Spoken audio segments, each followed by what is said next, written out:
Hello and welcome. Today I will show you guys on how to fix the central car sound problem.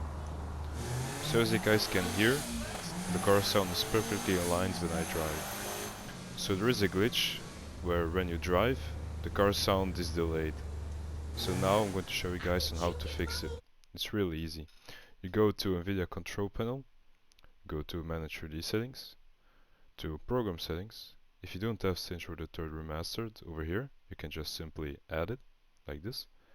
Then you scroll all the way down to max frame rate, you click on and you set the max frame rate to 60. You press OK, you apply, and there you go, it's fixed. Have a nice one.